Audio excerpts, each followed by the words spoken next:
Careful what you say or you'll get together.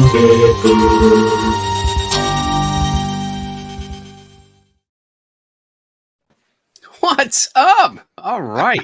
Saturday night. I love seeing John Kennedy. It's like showtime. Showtime. That's right, bitches. I hear it Nice. like in a wrestler's voice from the 80s. It's Yes. showtime, baby. Yeah. Oh my. Wow. Easy, Macho Man. Macho Man. That's what it sounded like. Oh shit. Oh yeah. Oh, yeah. All right. Tonight we are talking about the Winchester Mystery House. Something I haven't been to yet. Damn it, Dave. But I'm Thanks representing. I again got the for the brothers. That's the best I can do. One of these days I'll get out there. It'll be fun. It'll be fun. And but yeah, I've wanted to talk about this for a while because it's always been one of those big legends, you know, and it's like famous haunted place, and it's got this weird backstory, and that has seances and psychics and spirits. Wow. Oh my. And all this stuff. And I was like always wanted to cover it, and I have seen a few people cover it recently. And I'm going to be totally honest. This is my disclaimer. I'm ripping off their work tonight. I'm going to give them credit, but I'm totally ripping off their work because they did the research pretty much for me. I did order a book tonight. I was telling Tim, like these shows are why I have like thousands of books on these shelves, because it's like, oh, there's a biography on this. Oh, it's deeply researched. Let me order that. And with Amazon, it's so easy. Oh, yeah. Very Click, easy. click. There it is. As long as my dogs don't get to the book. Yeah. You need like a safe outside of your fence Like there. a book deposit like the libraries have. Yeah. You should steal one of those from the library. Just rip it off the wall and take it home. You'll be fine. All right. So with that, let's I guess we jump into opening statements about it. I mean, I started getting into it a little bit. I've always loved this place and wanted to visit. I've read all the stories. I know the legends and the versions. I have to say that word correctly, versions, because apparently my Philly accent, I say virgins instead of versions. So, yo, Philly. But I've read them. I've known them forever. And then recently stuff came up where a lot of these legends were pretty much busted. And I hope we can get into that a lot tonight. So I'm going to throw it over to Tim. Cool. I was the same way. This is like one of those ones that you always just kind of hear about. Even growing up, I remember hearing about this house and how awesome it was. The house itself, I would actually like to go see it, if not necessarily just for the ghosts or the lore, but I think the building of the craftspersonship, it would be pretty amazing. I'm not too sure that it's haunted. I don't have a Winchester shirt. I'm sorry. I'll tell you what, while we're doing this, I'll see what I can do with my little picture right there on that side. That was good. I liked a little slow. I was like, okay, if I see it over here, it means it's over there. There you go. It's somewhere. It's over there. All right. Dave. All right. Well, thanks, John. This is actually Jen's shirt. We've both been there, and she remembered she had a shirt. She's like, "You want to wear the shirt?" I'm like, "Oh, fuck yeah. Let's dig that out." So that took a little looking in the old dresser drawer. But so would you say this is a little cross-dressing? Yes.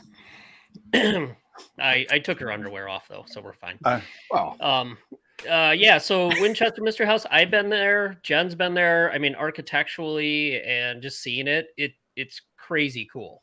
It's a lot of fun. This is a topic you hear about a lot.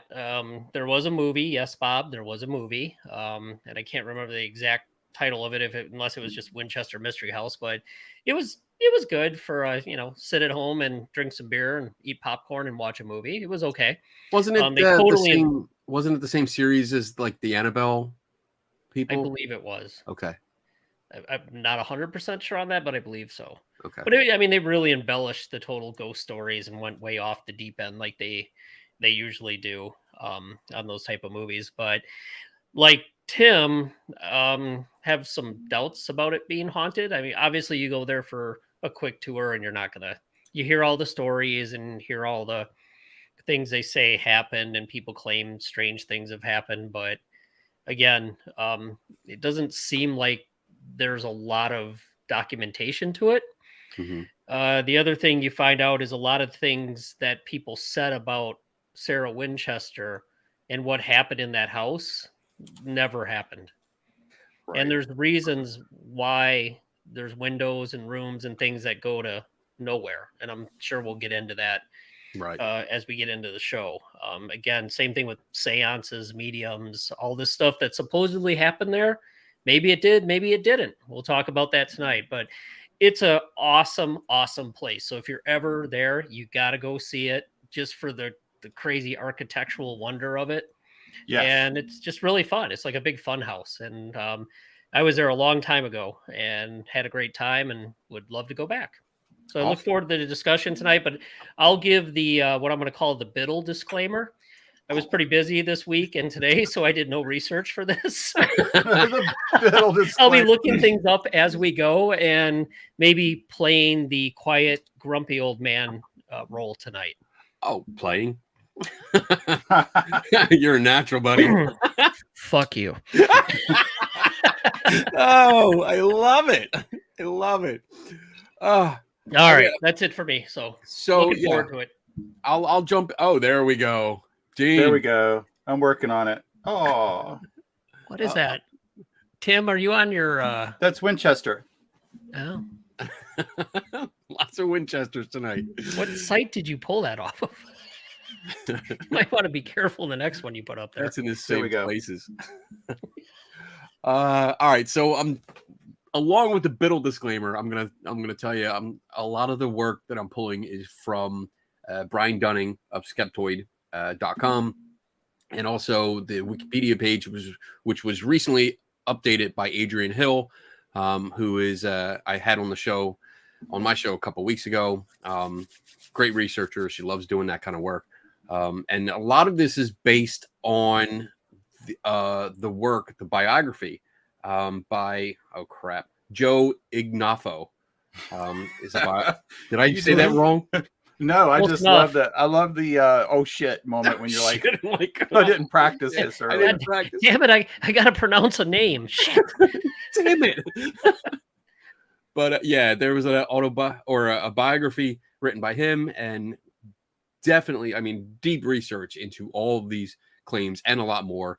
I ordered the book, so it's on its way. It'll be here Monday, so I'll be able to page through it and get a better idea in case if we do anything in the future. But for now, real quick, I'm going to just read off the basic history, just so we have a basic idea, a starting point here. So Sarah Winchester, always called Sally after her paternal grandmother, was born in 1839 in New Haven, Connecticut. She married William Wirt Winchester in 1862. Whew. In 1866, Winchester gave birth to a baby girl whom they named Annie Pardee Winchester. I would love to have the middle name Pardee. That would be great. Kenny Pardee Biddle. That'd be great. But unfortunately, the baby did not survive. It was diagnosed with a disease I'm not going to try and say, but it looks like it's a disease where you're undernourished, and the child, usually a child, I mean, adults can get it too, but usually it's children, and they fall below 62% of their body weight, or needed body weight. So I think it's called marasmus. yes, that's a good one because I didn't want to try that. Marasmus. But she died a month after birth. And between the fall of 1880 and the spring of 1881, Sarah's mother, father-in-law, and husband died. So that's a lot. That's a lot. A lot of death. Yeah, that sucks. And she was left with a large inheritance from her husband. In 1884, her older sister, Mary, also died. Around this time, she began developing rheumatoid arthritis, and her doctor suggested a warmer and drier climate. So, California. In 1885, at the age of 53, she moved to California from New Haven, Connecticut. According to Mary Jo Ignafo, the biographer. Yeah, thank you. I've been practicing in my head. In her book, Captive of the Labyrinth, Sarah Winchester, heiress to the rifle fortune, her doctor's recommendations, let's see, traveling to San Francisco with her husband. Memories of traveling to San Francisco with her husband in the 1870s, and advertising about the weather and health benefits all were factors in Sarah deciding to move there. So in 1886, let's see, Edward Ned Rambo, a San Francisco agent. Rambo, I know. Winchester Rifles, Rambo. I'm sensing a theme here. An agent for the Winchester Repeating Arms Company took Sarah around a tour of Santa Clara and looking for a home. And they found a 45-acre ranch for sale, which she purchased in San Jose. And from there, it was a 2-story, 8-room farmhouse. So it was kind of small. And actually, if you go on the history page of the Winchester House, they show you like the earliest picture of it. And it's still a decent-sized house, but it's immensely smaller than what it is today. And then finally, Sarah Winchester died on September 5th, 1922, at the age of 83. The house became a tourist attraction 9 months later. So that's the basic history that we're going off of here. And then I guess we can just jump into, unless you guys got something to add to it. I got something that I thought was pretty interesting. Was I don't have my citation pulled up, so I apologize. But after her death, the house was kind of a novelty, and no one really messed around with it. Like you said, it was vacant for 9 months, I think. And then it was 9 months after that it became a tourist attraction. So yeah, I think it was empty. Yeah. So somebody they bought the house for $125,000, which is still a lot for 1922 bucks. Yeah. But what a steal! Yeah. They immediately turned. Yeah, they immediately turned it into a tourist destination. So one thing Tim said, and we were talking about this before we came on the air, but the amount of money she received or inherited from her husband after he passed away, and the royalties she was getting on a daily basis, back then were what, $1,000 a day. And Tim, what does that translate to today? I thought that was fascinating. So $1,000 a day back then today translates into $26,000 a day. I could probably live off of that maybe today. It's better than Publishers Clearinghouse. Ooh. So I have some info to add to this. Yes. So that's one of the claims that goes around, that Sarah inherited as much as $20 million and earning $1,000 per day in royalties. But there's an issue with it because the biographer, Ignafo, I'm concentrating, Ignafo, states that her husband's estate in 1881 was valued at $362,330. But this amount included approximately $300,000 of stock that Winchester would only inherit when her mother-in-law died. Which was not to happen until 1880 or 1898. With the addition of her husband's Winchester Repeating Arms Company shares, she owned a total of 777 shares, 777, value. Oh my God, I can't say this word. Valuing. How do you say that word? Valuing. That's pretty good. It was valued at. My Philly accent won't say that word. I could hear that. My mouth doesn't make the right positions. Take that how you will. So it was valued at $77,700, which paid an average dividends of $7,770 annually between 1880 and 1885. Mm-hmm. So that looks like it's a lot less than $1,000 a day. I'd have to look into it more. That's all I have on that. Mm-hmm. But that's interesting because I mean it's still a lot of money. Yeah, but how did she afford all of it then? I mean, she was constantly doing things, and if you look at that disparity in what they report and what she actually earned or was getting at the time, I wonder how she managed to pay for all that. So we can get right into that too if you want. So let's see. Beginning in 1895, Winchester State, and I'm totally reading off of Wikipedia. So, I mean, it's going to be obvious that I'm reading I'm this. on Wikipedia right now. Going, I want to let's cite just- my sources. I don't want to get in trouble for plagiarism here. Yeah, let me look for a source. Sarah Winchester started appearing in newspapers, and the articles in these local newspapers started to speculate about Winchester and the ongoing construction. Her lack of interaction with neighbors, because she was private. She was a private woman. She was getting older. She was not in great health, so she didn't socialize. So that added to it because she was the 1%. She was the top 1% because she had a lot of money. She was reclusive. Mm-hmm. So a lot of these stories started developing. People, I think she got a reputation because people were pissed off. She was rich, and even though all the other information says that she donated a lot of money to different charities, most of the time not, saying, "Hey, I donated." She did it anonymously. That's it, anonymously. So where am I here? Speculating ongoing construction or lack of interaction. The newspapers declared that the reason the construction was ongoing was that Winchester feared she would have bad luck, blah, blah, blah. But it looks like that it wasn't ongoing, because the legend says that the construction lasted for 38 years continuously. And it doesn't look like that's the actual case. I'm totally lost. You guys I saw can that comment. too. That's certainly not true. Right. Because there was a couple times I think it went on hiatus, right? Right. It says Sarah would take breaks from the construction on a regular basis, some lasting months, to rest since she tired easily. So it slowed construction, and it countered the claims that there was 24/7. So it wasn't 24/7 for 38 years.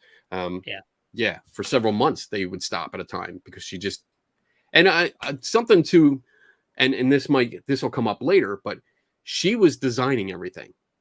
Mm-hmm. Yeah. Like she originally hired 2 architects, but I guess she didn't like what they were doing, or it didn't jive with what she wanted. So she dismissed them. That's the nice way to say they were fired. But she had an interest, her and her husband had an interest in architecture and interior design. So she took a crack at it. And she was designing everything room by room. And she did a good job. She did a pretty good job, but she also had this habit of changing her mind, or when something didn't work, she would tear something down and rebuild it or close it off. So this is part of the reason for the oddities of the house, all the oddball stuff, like windows that are barred up or doors that open to nothing. And then, of course, the staircase, the famous staircase that's like, it only rises, I think, I forget how many, it's like 4-inch steps. but that's because she was a very short woman and she had rheumatoid arthritis. Dude, the older I get, if I design a house, it's gonna have 4-inch fucking steps. I'm telling you. If I Either had that, or you're gonna be like, why $26,000 does a that day, chair on a track go up to nowhere? Because if I have $26,000 a day to spend, if that's true, my house, my castle is going to have elevators and escalators and sleds going down, slides going down. So the other thing though is with the weirdness of the architecture, you got to remember there was and I don't know the date. There's a big earthquake, 1906. Yeah.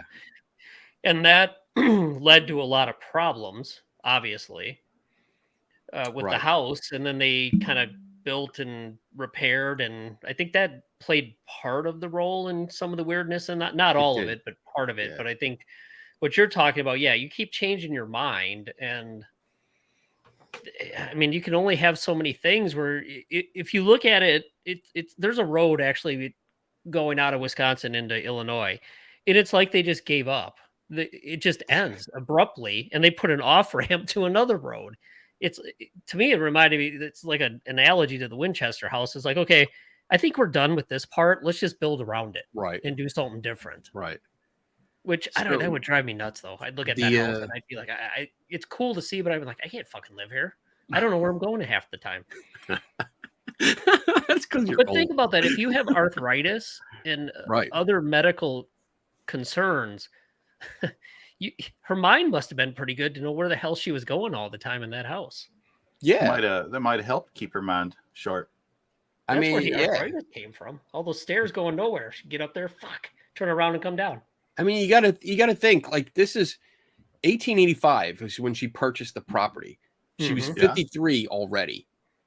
Okay, so she's starting this. She's already diagnosed with this arthritis problem. She moved out there because of that. Yeah, and now she's designing this house, and we're talking a couple of years. She's getting into her 60s. Yeah, I mean, she's going to have issues, and I would definitely follow suit and have a staircase that's smaller. I'd rather do more steps that are like 3 or 4 inches tall than the regular like 7. I think 7 inches is standard for stairs. I mean, it makes sense. It really makes sense to her because it's her house. Yep. So yes, and if she's designing it, why wouldn't you do that? I mean, if I'm designing my own house like Tim, I would go off the deep end and say, well, from my master bedroom, I'm going to have a slide that goes down to the swimming pool.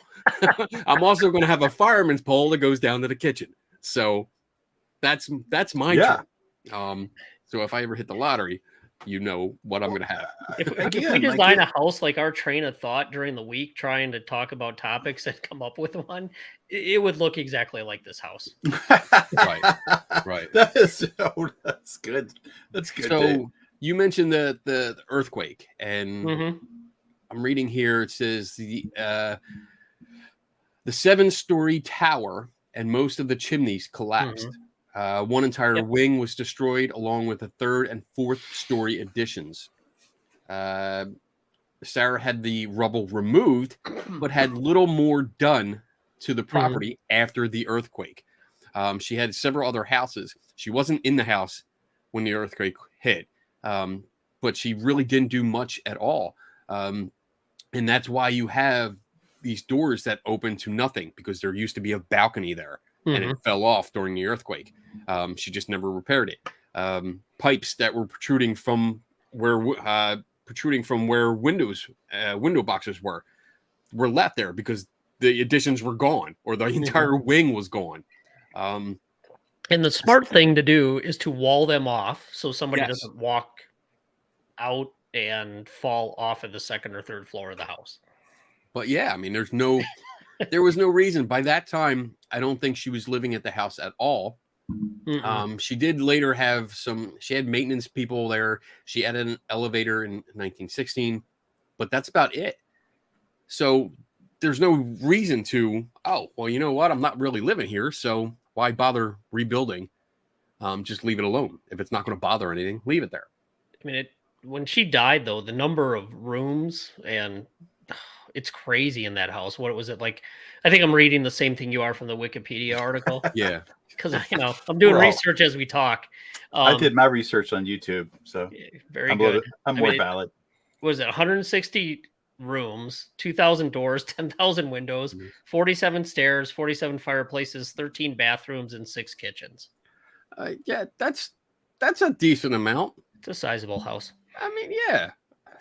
Yeah, okay. Sure. I'm okay with that. Although all those stairs and doors, boy, even with all those bathrooms, good luck. Right.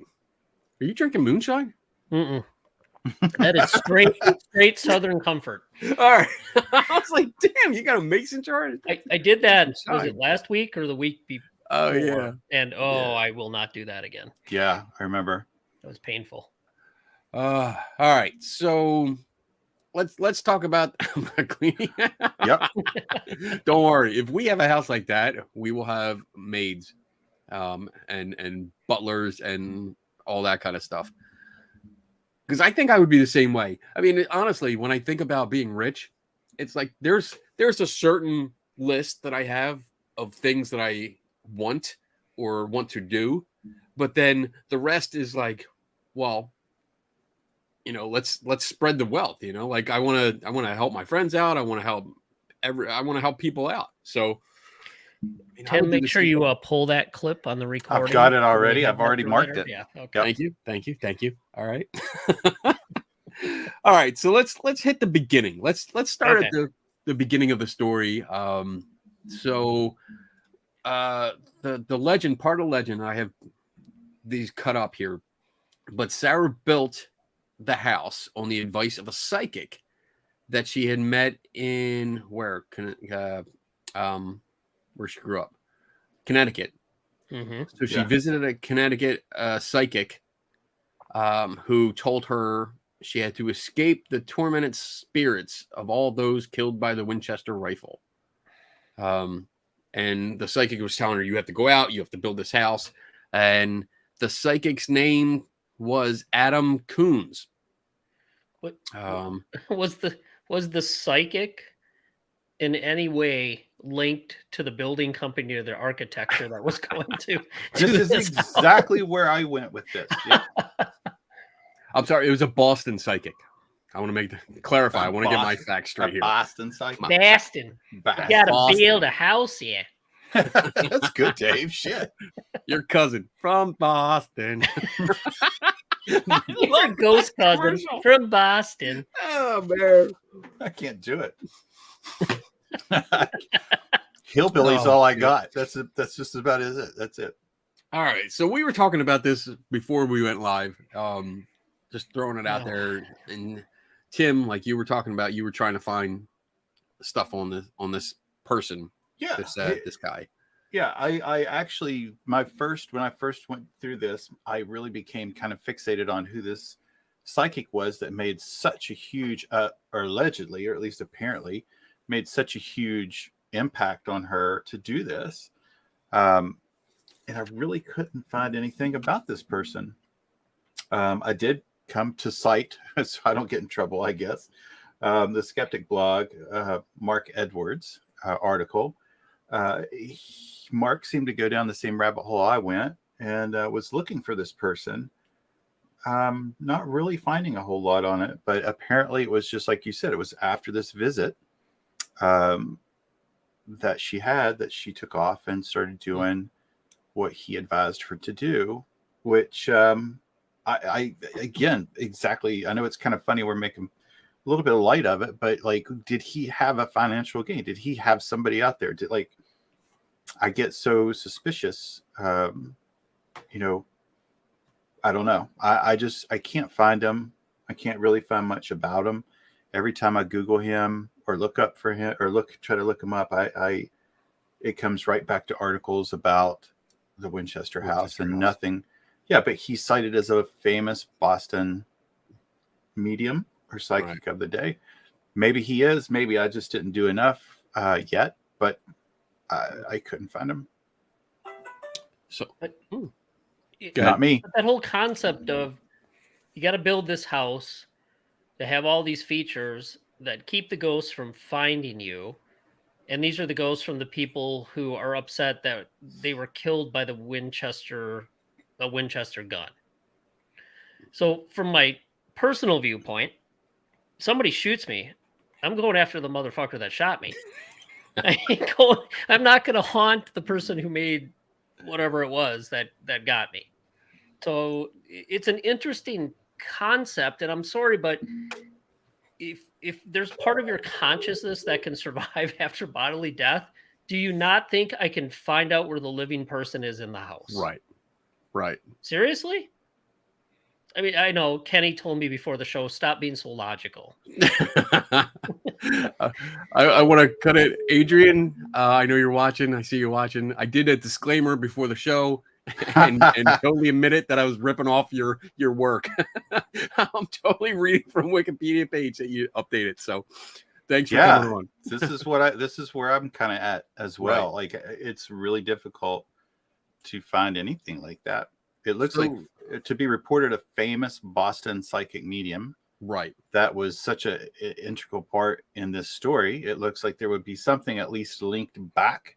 You could go back a little bit for like something. Who this person was. Find something. Yeah. So the information that I ripped off is that not ripped off. We're giving credit. Come on, giving credit. We are giving credit. Yeah. Adrian the Hill Wikipedia article is great. There's a lot of good information, and that's you know what I'm referencing to have what little comment I have tonight, since I didn't do anything else. So it looks like this Adam Coons is a fictional character, an invention of author Susie Smith from her 1967 book, Prominent American Ghosts.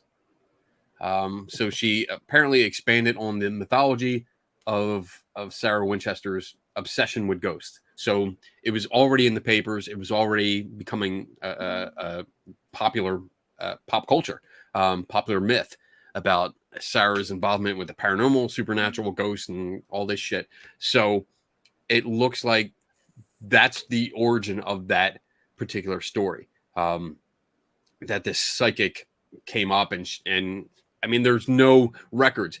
Nobody could find any records. The researchers for that did these books, and let's see, Ignafo, the biography, noted that none of the researchers could find any evidence of any psychic named Adam Coons or any variation of that name that ever existed in or around Boston. Mm-hmm. And that tells you a lot. I mean, there should be some kind of record, and especially if famous, then I would expect something. Like I found, I found advertisements in newspapers. So this is a sidestep here, but the Brown Lady of Raymond Hall, one of the photographers used the name Indre Shira, Indre Shira, which was actually the name of his wife, who was a fortune teller. Mm-hmm. And she wrote a book, which I actually have. Look, see, got that. She had advertisements in the local newspaper for readings and astrology and tarot and all this stuff. So I would expect some kind of famous psychic that famous would have something out there. This is what I'm saying. Yeah. Yeah. So when there's no records that can be found, when there's no advertisements, and I mean, I did the same thing. I did a quick search earlier today, and then as we were getting ready for the show, and everything just came back to the Winchester story. Yep. So there was no other reference. It was doing that thing where it like it was a circular reasoning. Sorry. So I'm getting the alcohol's catching up. But it's like it's referencing itself, and it just there's no other path out. What year was it again that they said she met with this psychic? That would be this was 1886. So okay. So I was going to say the 1885, I think it was, the American Society of Psychical Research was formed, and remember that early group, and then the Society for Psychical Research in Europe they investigated a lot of famous psychics and mediums, and I've never seen that name pop up anywhere. Right. Adam Coons, never. If they were famous, they most likely got a mention somewhere, and they were looked at least a little bit, and probably published a case report or an investigation report in the Right. 2 journals. But that name, Right. I don't, not that I've read every single one of them, but I don't remember ever seeing that name. Nice. I mean, even you could probably, well, I don't know if you could. No, I'm thinking just census records. Now I'm thinking, I'm done all night. I'm going to be looking for this. I'm going to go through Ancestry. I'm going to be going through census records of Boston and trying to find somebody by this name. But I mean, when it comes down to it, it really doesn't look like this person existed. It looks like a fabrication to sensationalize a story, to fill pages. Yeah. And, I mean, that's not the first time we've seen that. So it's definitely plausible. And what's also plausible, I want to make sure we clarify, this was in the 1886. That's right in the middle of the height of spiritualism. So yes, it's definitely possible that she went to a psychic. Yes, but there's still no record true. that she did. There's no journal entries. And again, if you looked at, well, with digital media, and I probably talked about this, but for most average people who, let's say they're on vacation or they're doing something and they decided to stop and see a psychic and pay cash for it, there wouldn't be a record of that even today. Right. So I guess that's a good point. We don't know for sure. Maybe the name's wrong. Who knows where the name came from? Who knows if she did or didn't visit a psychic? But all the further as you build the case against the psychics and the ghosts and all that stuff, as we get into this, it just doesn't add up with anything else that you're probably going to bring up as far as the superstitions and the rumors that swirled around that place. But it would fall in line with the stereotype that the psychic would advertise that. I am the personal psychic of Sarah Winchester. But you would have imagined that. Then there's got to be something that would have. I mean, yeah, I'm just that's. I mean, marketing has changed a little bit, but marketing's marketing. Even in our conversation before, I was like, "How did he not follow her after?" Right. If she's such a if she has such cash wealth, that's good. Yeah. Because the Adam Coon Construction Company sent him checks. It's fine. At some point, that's if you're a scam artist and you're just out looking to fleece the richest person you can, why would you send your most valuable rich customer across the country without having access to the cash that's left? And the more I dug into it, and I want to be careful with my wording here, but I don't think she was hiring construction companies. True. At the time, Yeah. I think she was hiring workers. Right. Because there is. I'm making a joke, obviously. No. I wanted to clarify. I mean, there's mentions of her hiring workers, and like certain workers got less pay because of their background or history or nationality. So there was definitely racism going on, and it's true. But she was hiring just people. Yep. That's a good point. That's fair. That's fair. And they had free housing too. She had offered free housing with the workers too. So there was enough rooms in there. I would hope. Yeah, so. I know. My God. All right. Let's keep moving on. We're doing great.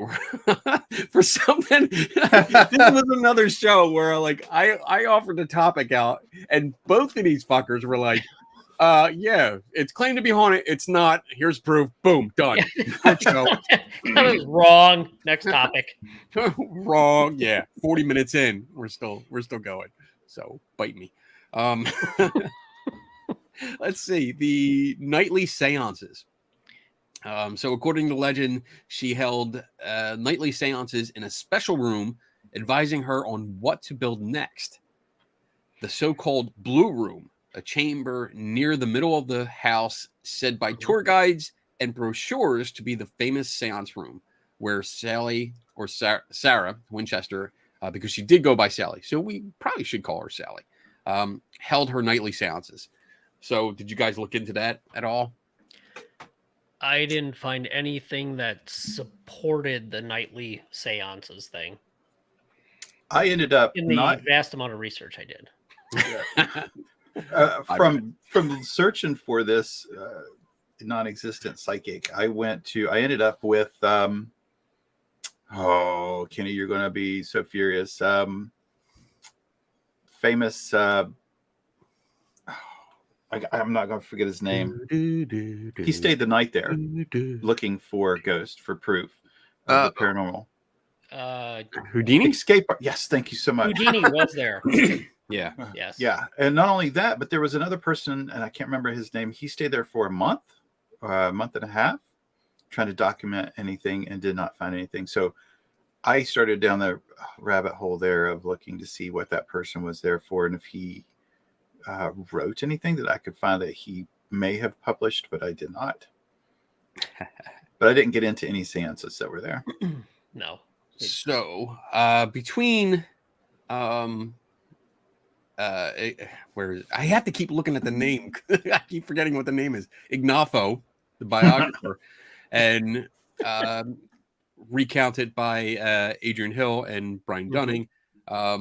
There is nowhere in any contemporary account, including the surviving journals and memoirs of her staff at the house, is there a single mention of seances. And that was something they would see. Yeah. I mean, these people coming in or a psychic, whatever medium coming in for a nightly seance, you think they would have noted that. Yeah, that definitely, that's like your prime example of gossip. You know, if all these staff members, somebody would know, because she can't do it herself. To me, if you you're don't have a that rich, seance by yourself. yeah, and if you're that rich, you're not hosting any type of function at your house without the staff doing something before, during, and after that they wouldn't know about what's going on. I find that really hard to believe. Exactly. Man, I'm starting to sound more like Kenny today. Oh my goodness.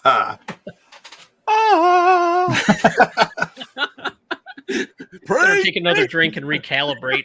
Recalibrate. Drink more. The last I forget more shit. For that is apparently the Blue Room has been, from documentation, it was well established to have been the private office of, and I'm going to screw this up, Tommy Nishihara. Oh my God. Oh, Kenny. Nishihara.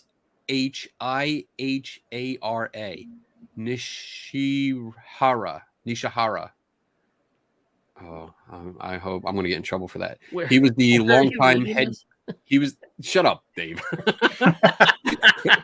He was the longtime head gardener for the estate. So it was his private office. So, I mean, it's well documented that was his office. So it was not a seance room. So I don't know where else to go with that. I think we're done with that one. Boom. So we kind of touched on this claim. One of the other parts of the legend is supernatural design. So the whole house is a crazy jumble of doors and windows and corridors and stairways to nowhere, twisted passages, hidden chambers, blah, blah, blah. And it's the result of the tragic obsession and devotion to the supernatural combined with endless money. So we pretty much touched on this, that it was a combination between Sarah's design and redesign and redesign and redesign, and then the 1906 earthquake. Yeah. Yep. That caused a lot of these things. Again, why not? If it's true, you're getting $26,000 a day. Who gives a shit if you made a miscalculation on the steps or where something goes? Or she's insanely hilarious, and she's like, wait until people in the future get a load of this shit. That was another way I was going to go with it. Maybe she just loved that no shit. idea what the hell was going on. Yeah. All right. I have two more parts of the legend. that I'm going to go on, and if you guys have more or additional stuff, we can go over it. The stained glass windows. Yeah. For years, and this is something I heard. This is always part of the legend that I have heard, that the stained glass windows in there, from the tour guides to the brochures to TV shows that visited the site, that all the stained glass was made by Tiffany and Company from New York. And what I read in my short research was that a lot of architectural historians didn't buy into that idea. They didn't think it matched the style of Tiffany and Company. So there was issues with that.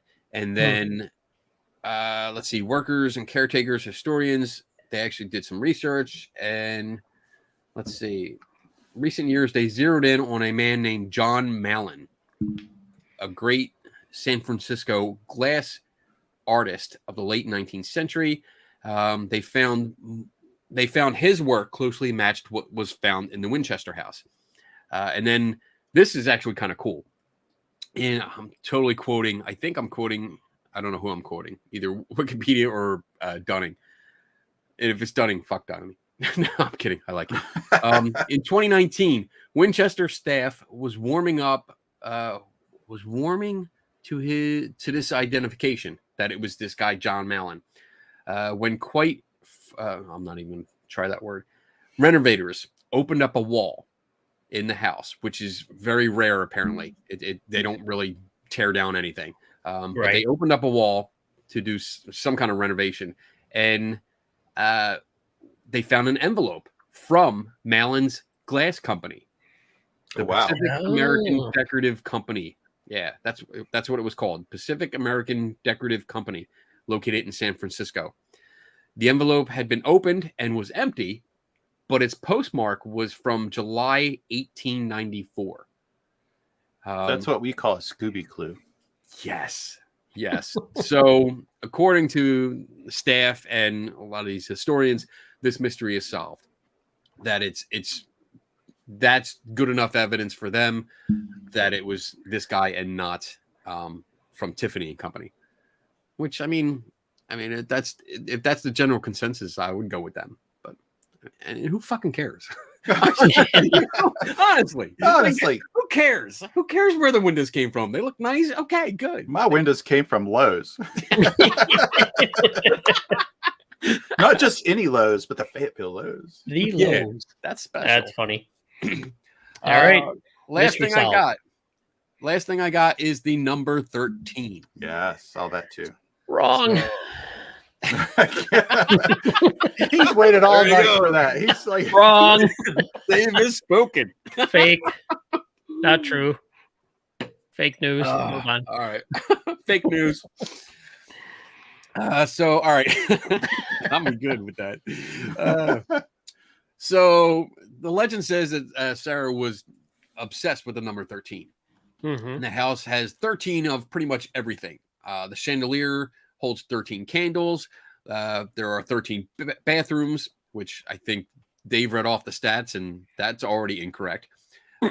13 windows, I guess, in each room. 13 ceiling panels.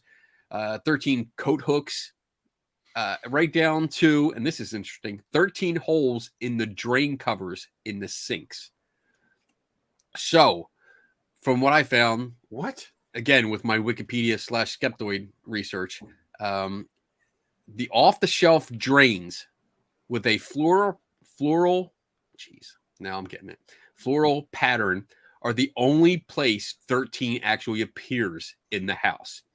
And this is during Sarah's life. And only a few of them at that. The rest of it was invented in 1929, after she died. After she died, yeah. In a sensationalist article in Wide World magazine called "The Strangest House in the World." And going with this, a longtime carpenter of the house, James Perkins, stated in a 1983 interview, the number 13 in chandeliers, bathrooms, windows, ceiling panels, and other things were certainly put in after Mrs. Winchester died. This fictional appearance of the number 13 headlines nearly every article or book about the house. So that's what it looks like. I mean, it's, and I've heard that a few times in recent years. The more people look at these legends, the more they realize like that's not what was happening. You know, this was all put in afterwards to build upon the story. And I think, I mean, we're seeing an evolution of the story. Yep. We see it from the beginnings that they have sources from where it started, from newspaper articles to a book on American ghosts, where these stories are expanded upon and you put it out there. And this is, I mean, this is old school viral. You put it in a book. Everyone read books back then because that's what you did. Books, newspapers. You didn't have the internet, your phones, and TikTok. So that's what you did. Read. You read things. So all these legends started. Actually, it's kind of funny. Now that I think about it, this story grew with each retelling. Each new author that wanted to cover it added their own spin to it, much like when we see like psychic mediumship or spiritualism. It started with Knox, and then each one that wanted to be more prominent in spiritualism upped the game. You know, they went from Knox. You went to the cabinets, the escape artists. You went to things coming out of you.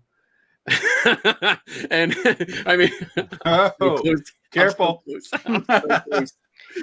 Little cheesecloth. Little cheesecloth. Easy there. Amazing where you can hide cheesecloth. Yeah, little cheesecloth and the cooch, and boom, you're a psychic. There you go, Dave. That was for you. I mean, there was an evolution there, and I'm seeing it with the story of the Winchester House. I mean, it's wow. Yeah. Oh, now the comments are going there.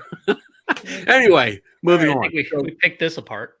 That's the last thing I had on this.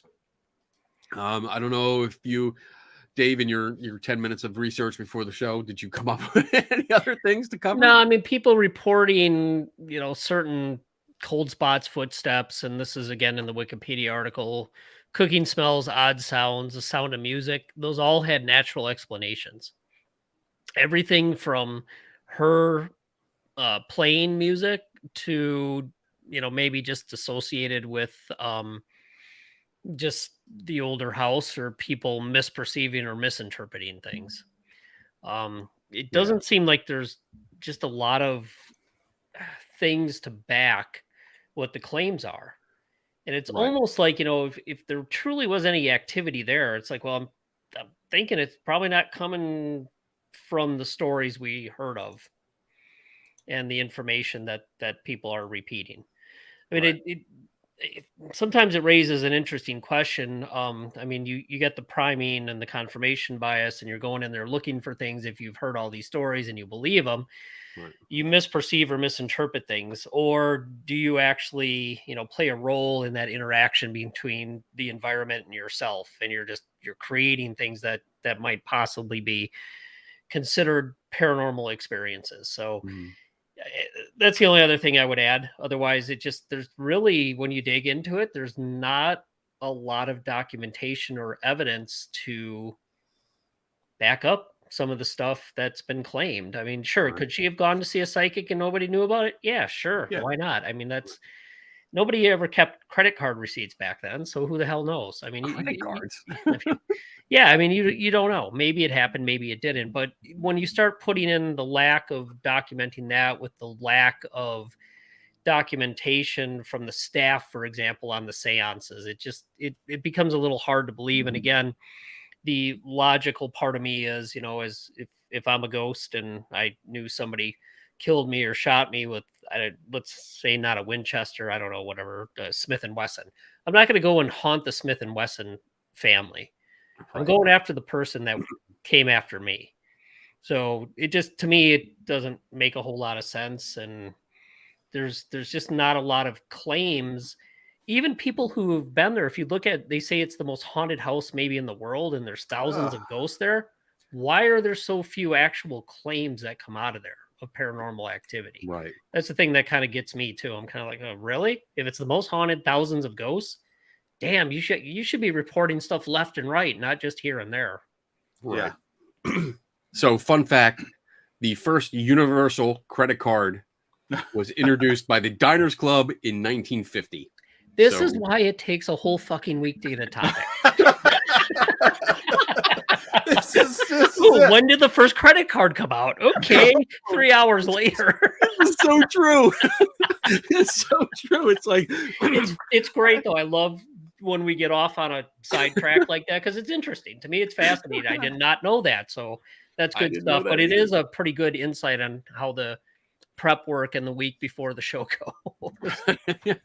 That's great. That's it. Oh, all right. So we're doing good. We're 55 minutes. We did good. We got an hour show. So that's something that up, man. Yeah, that's 45 minutes longer than we thought it was going to be. Yeah. You did as good with this as we did with the what was it, the phone call thing? We did better with this the than phone numbers. So this was a lot more fun though. I'm still getting weird texts. Thanks, Tim. You volunteered. I know. My cousin from Boston needs $1,000. Please send us your bank account information. Oh man. And you know what? I looked on, I'm trying to find, here it is. I'm on the Winchester Mystery House site, and some of their tours, they got the haunted attraction tour, which is called Halloween Unhinged. And it looks like you have a lot of actors. You take a tour through the house and they have actors, jumping out and scaring you. That would be cool. But they also have a Walk with the Spirits tour, where you walk with the spirits and explore the paranormal, excuse me, as explained through the spiritualist movement. Oh, so you're going to get a little. It'd be okay. Yeah, it'll be all right. Interesting. Okay. There's virtual experiences and seasonal stuff, but there's still tours that deal with the paranormal. I wonder. I would love to take the tour. I wish I would have taken a tour of the place like years ago. Many years ago, so I could compare, because I know if I go now, and I'll have to reach out. I have some friends that have taken a tour recently, very recently, and just see what is being told. Like, what are the tour guides saying? Are they continuing these? Because even the first, I wanted to bring this up. Let's see, where it was on their site, the regular site, and they talk about, is it haunted? Is it, were there nightly seances done? Were all the legends they still put in that question form. Sure. As an advertisement for the house. They don't answer it. What's the law? There's a law smart, for actually. it.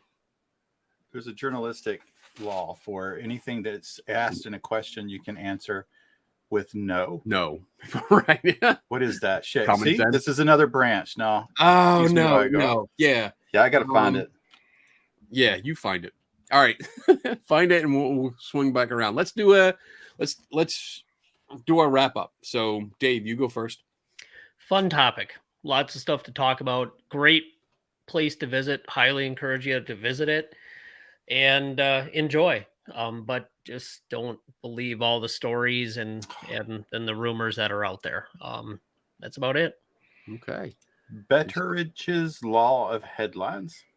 That's what it is. Any headline that ends in a question mark can be answered with the word no. There you go. This is cool. On the 100th anniversary of Winchester's death, September 5th, the psychic charged $250 each to be present at the home as he contacted Sarah. Jesus. Right. Okay. I wonder how much he made. Do you know, Adrian? Do you know how, did he have a lot of people? I'm curious, how many people would pay that much? I'm sure there was a lot. He probably had more than he could handle. Yeah. Which is sad. All right, Tim. Closing statement. Tiffany kind of hit on something that I was going to do with a closing statement with this. So if she never went to Boston and saw a psychic and she just moved to California, what the hell's wrong with that? I see nothing wrong with it. If she is just absolutely sinking in cash and she has an extremely creative mind. She's 52 years old. She lost a lot, and she wants to build. She wants to design. She wants to do whatever the hell she wants. Right. She probably didn't like the other fuckers that were around her. So she was like, don't come over to the house. I don't like you. I don't want to be in a sewing circle. I want to design. I want to build. I don't like you fuckers. I don't want to be in a soap. Well, Best comment of the week I've heard. Maybe she was just extremely strong, independent, and had the wealth to back up what she wanted to do. And had the wealth and the security to be able to say, fuck off. Don't come to my house if you don't want to see my house. But something so different, I think she would be, and correct me if I'm wrong, I really don't understand. This is just from a guess, but I'm going to bet that she is probably an anomaly for that time, for someone to be of the 50 some years old, extremely wealthy, and able to be completely independent and do whatever the fuck she wants to, whenever the hell she wants to. Yes. So I could imagine people saying, like, the stories that would come from that house, that would happen inside that house. I would imagine there's probably a lot more that were not as kind as what we hear today that she was doing. Right. I'd say hell yes. What would you say, Sally or Sarah? Sally. Hell yeah, Sally. Fucking live your best life. That's what I say. You want to build a steps to nowhere? Fucking build steps to nowhere. I love it. Plus, if I'm ever in that area, I would love to visit that house. Absolutely. Just to see the work and the craft personship that's there. And I would love it. I would absolutely love it. The architecture. What kind of ship? Craft personship. Craft person. I'm working on it. Oh my god, I love That's great. Fun. It's so much good fun. stuff. Oh, I agree. I agree with what you guys said. I mean, I think she was a very intelligent woman, and I agree. Like, she could do what she wanted to, and she pursued her passion. She liked to design and build. She liked to do what she wanted to, and if it didn't turn out right, she'd start it over. And yeah, I think you hit it on it, Tim. Like, that was not normal for the time. And I think that is what it fueled the stories. It fueled the gossip about her, because she could do that. And the more she did it, the more she probably read the papers, and she read the stories about her. So yeah, she was like, well, screw you people. You know, I don't need you. Yeah. I don't need to socialize with you. I have everything I need here. Yep. So why Absolutely. leave? So yeah, she did what she wanted to do. And I mean, more power to her. I'm totally with that. I love it. I'm glad we had a chance to do this. I like this topic, and I'm glad that we could find the research. I'm glad people did good research on it. I can't wait to get the book on this, because I'm going to read through it, because it just sounds fascinating. And you know, like, we can add to it. Like, we can actually add to the bulk of knowledge, even though we're repeating other people's research, but we cited them, so it's not plagiarism. I cited mine. There you go. But it's out there. With that, sharing others' work. Yeah. So more people can view it or listen to it, and maybe help set the record straight. So with that, you guys got anything coming up, Dave? Working on a project that involves the Hinsdale House with 3 other people. Be able to talk about that at some point. Kenny, Tim, and I have submitted a paper for publication in a professional journal. I hope I spelled everything right. They move slow, but we were actually invited to submit that paper. It's the EMF baseline paper, so hopefully that will eventually happen. It takes a lot of time, because obviously there's going to be requested edits and all that stuff, if they accept it. So that's going on. And then on a personal note, Jen and her oldest son and myself, we are probably going to New Orleans over Halloween. Ooh. So we will probably have lots to report there. I believe we're leaving Friday, coming back Tuesday. So I either either I won't be on the show or maybe I'll be your man on the street in New Orleans just before Halloween for that. And I'll kind of hop in here and there, and you can see the three of us drunk as shit at some bar, some ghost tour or something. Wow. I can see Aaron. That's what we got going on. Yep. And family. I think we should just do the show on that. Like, Dave, get a good signal, and then you just report. We'll just follow you around. We'll watch. Watch Dave stagger through the streets and get mugged. My hotel's only a block away, but I can't find it. Be like, oh, in today's episode, there's a guy peeing. There's another guy peeing. And the third guy's Dave. He's me. They're peeing on Dave. What the hell? Anyway, all right. So that's going to be fun. I'm looking forward to that a lot. All right. So for me, every Friday, I do a show called The Skeptical Help Bar, 8 p.m. Eastern. And next week is my 100th show with that. Yes. So no idea what I'm going to do. No, I have nothing planned because I never plan anything for that. Like I usually ask for the guest to come on like Wednesday or Thursday. It's like, hey, are you busy Friday? Like, come on. In addition to that, every Saturday I do this awesome show with these two knuckleheads, 8 p.m. Eastern, and we have a good time doing it. We take on really good topics. I enjoy it. Besides that, I have, September 17th, next weekend. I'm going on a little adventure. Very short adventure. It's going up to it's a Paracon, Transcendent Paracon. It is, where is it? It's not far away. It's in I think it's in, oh my god, I totally lost where it's supposed to be. I don't know where it is. It's somewhere. It's not far. I'll post a link. But Don and I are going up there, not as vendors. I'm not setting up my Skeptical Help booth. I'm just going up to actually walk around. And I might film it. We might do a K&D Adventures. So that should be fun. And then the last thing I have is October 20th to 23rd. I'll be in Las Vegas, Nevada for SciCon. Cool. So, and before that, I'm going out to California. I'm going to go visit Melanie, our friend Melanie. So we're going to visit her and do some other things. I'm actually meeting with some people to do other projects. Ooh, secret projects. I'll tell you later. But that's it. So that's it for our show, everyone. I hope you enjoyed it. Hope you had a good time. Great discussion. And who's up next week? Not yet. Oh, I just had the failed phone calls. I thought. Yeah, that was a while ago. Was it? Yeah. Wait, who did the Dreams one? Dreams? Wait. Who did I did. what? I did the Is that Dreams. you? Fuck, Yeah. that means I'm up again. That's right. You're a bitch. Open mic night is overdue. I think actually, you know what? I think it let me see. I'm looking up, trying to find our channel. There it is.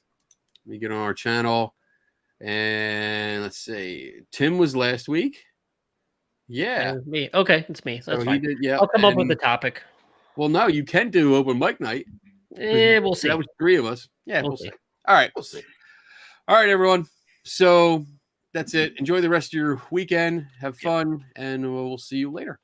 Bye. Have a good weekend.